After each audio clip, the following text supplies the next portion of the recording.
What's up, everybody? This week we have a big story out of Tennessee. We have a bird stopping play in California. We're looking at some players who have achieved milestones. And new this week, we're doing Plays of the Week. And we're starting now.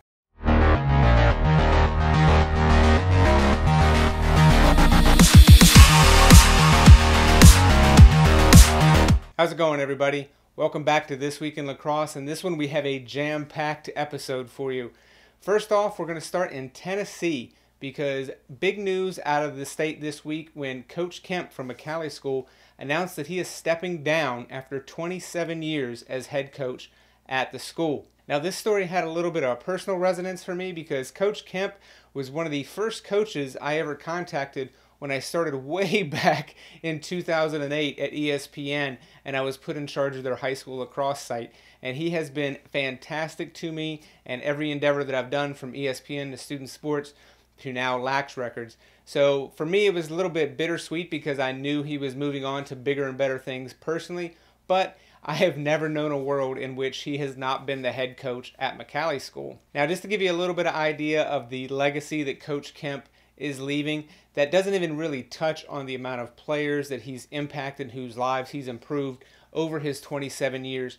He started at McCallie School as head coach in 1992, and over his career, which he also coached at Wilmington Friends in Delaware, he has 308 career wins, and he won 8 championships in Tennessee. So on the field, he has had a massive impact, but once you talk with him, you realize the impact he's had on players well beyond the field, and what he's most passionate about is educating young men, and that is actually what he's going on to do for his future. Now, he won't be stepping down until the end of the 2019 season, and right now the Blue Tornado are 6-4, but I had the chance to talk with Coach Kemp about him leaving McCallie School and the impact that has had on his career, and what was the difficult part about him deciding to leave the Chattanooga program. Let's get to that interview right now. You know, it's just one of those things where it's a season of life kind of thing. And for me, you know, the good news is that it's just like teaching. You know, I used to be a teacher. I started off teaching in 1990, and I actually was in a classroom until 2005. And, you know, when you step out of the classroom, you never stop becoming a teacher. You just have a different platform to teach, right? You just move it to a different platform. And then I used to coach football, and I was a football player longer than I was anything else. And when I stepped out of football, I just, you know, it wasn't about the sport I coached, it was about the kids I got to coach. Yeah. And for me, as long as I have a platform to be able to affect change and to create change and to serve young people, in either directly or indirectly, I'm happy, man, because that's the part that I feel like is my calling. The thing I want to do more than anything is help coach coaches. Yeah. Like, how do you take these young people that are so skilled and so knowledgeable and help them understand the craft of really building the kind of relationships and trust and team culture that makes champions? Yeah, I mean, that's obviously, as the sport continues to grow, that's coaching is such an important aspect of it, and being able to, you know, who coaches the coaches? That's where it becomes a question at that point. That's right. So yeah, I'll be all right. You know, when I left football, I thought I was gonna stop breathing. You know, I was like, man, I don't know if I can do this. But I really realized that it's bigger than that, and why I coach is not the sideline, it's the kids on the sideline. And so I just spend time getting to know them as best I can. And like I said, I mean, there are so many great kids around this country that need us in different capacities. So I just felt like if I have a greater capacity to serve, you know, like Ron Clark, I get to educate educators on how to connect with boys in the classroom and how to connect with students in general so that you can get their best. I mean, well, if I work with 15,000 teachers a year, they're going to multiply that times 30 or even 100. Right. The impact you get to make. Now we're getting to our crazy story of the week. This one was too good not to include in this week. So we got Rio Americano School out of California, reported by the CBS affiliate in Sacramento. There is a killdeer bird that has canceled play on the program's brand new turf field.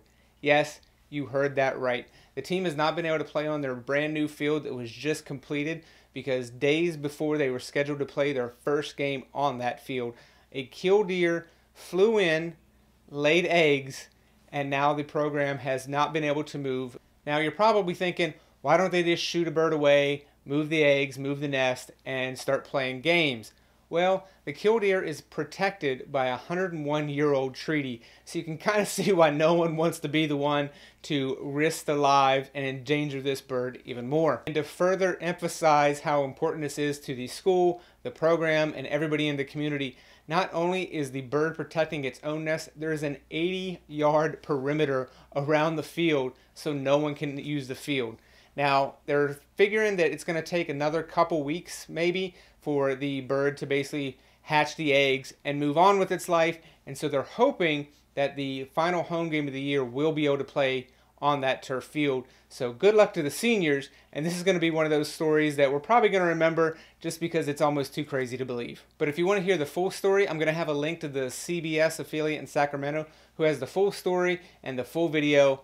I'll link that below. All right, now I want to highlight some players that have achieved milestones over the past week. And I'm going to start with the big one because I'm recording this on a Saturday and the Penn Charter game ended literally minutes ago.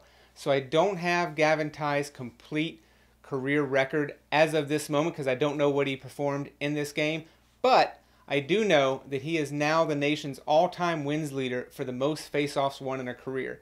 He entered the game with 1,133, and depending on what site you look at, he only needed 2 to tie T.D. Erlin's career record of 1,135. But the interesting part is Yale and Albany's college sites for his bio have him listed with 1,135 career wins. But I originally had, and confirmed with T.D.'s father, that his career high school total was 1,119. It's kind of a moot point at this point in time because Gavin got the 2 wins that he needed to tie and one more at least to break the record. So when you're watching this, we have a new all-time leader in the nation for most face-off wins in a career. It is an impressive feat because there's only about a handful of guys that have ever won 1,000 face-offs in their career. We actually have a kid out of Indian Hill in Ohio that is probably also going to break TD's record by the end of the season, but he hasn't got there yet, and obviously Gavin is already there, and he's probably going to end up as the nation's all-time leader. And you also have to consider Gavin played 5 years. He played on the varsity team as a freshman, so this is a record that could conceivably stand for quite a while. All right, so we're going to stick with the face-off men for one more player because Graham Schwartz out of Middle Creek in North Carolina became North Carolina's all-time leader in wins with a game on Friday. Schwartz went 10 for 12 against Garner Magnet, which gave him a career total of 836 wins, and he broke the previous record by Athens Drive Peyton Smith, which was 827. So congratulations to Graham, and obviously he is not done. The regular season's starting to wind down, but they have the rest of the regular season. I think they have 4 or 5 games remaining, and a likely playoff run, which could lead to several games to lead them to the championship. So he could conceivably get to 900, 950, depending on how many games and how well he does in those games. So we're looking to put that record out there as well. All right, so we're switching to the attackman right now because Eric Molliver out of Woodward Academy in Georgia. And yeah, I know you guys heard his name probably in the first episode of This Week in Lacrosse because in the beginning of the season, he hit 300 career points. But he has now hit a new century mark. He is the latest member of the 400 Club. The University of Maryland commit had 5 assists against Pace Academy, also out of Georgia, to put him over the 400 career point mark. Now, he is only a junior, and his season isn't done yet, so they still have a playoff run, so it's going to be interesting to see where he winds up by the end of his junior year. And I think once he finishes his season, I'm going to look at him, and I want to look at Nate and Nikki Solomon, who are the current all-time leaders in Georgia, because it's going to be interesting to see how much of a realistic possibility he has to actually get the all-time leading scoring record in Georgia, or at least break up one of those two brothers' records. All right, and speaking of records, Miles Hart out of Eagle Crest High School in Colorado became Colorado's all-time save leader with a 15-save performance last week. Those 15 saves came against Thunder Ridge out of Colorado to give him 728 career saves, which put him ahead of Grant Osterland's record of 724. And again, this is another player that's still got a few games remaining in the senior season, so I would expect that record to be around 800, 850-ish, give or take, saves by the end of his season. All right, we're heading up to Massachusetts for Eric Bouya out of Revere High School, where he had 5 goals and 4 assists to put him over 300 career points. Boya had a pretty impressive week because he had a 13-point performance against Salem that obviously put him close to the record, so he was only needing a few points, and obviously the 9 against Everett really put him over the top. Next up on the list is Nick Whittle from Murrieta Mesa out of California. Now, Nick surpassed 300 career points with an impressive 14-point game against Murrieta Valley, also out of California, on April 8th. The senior scored 9 goals and 5 assists in the victory, which also marked his return after missing 3 games due to injury. So far this season, Whittle has 59 points on 42 goals and 17 assists, and for his career, the future Grand Canyon player has 232 goals and 78 assists for 310 points.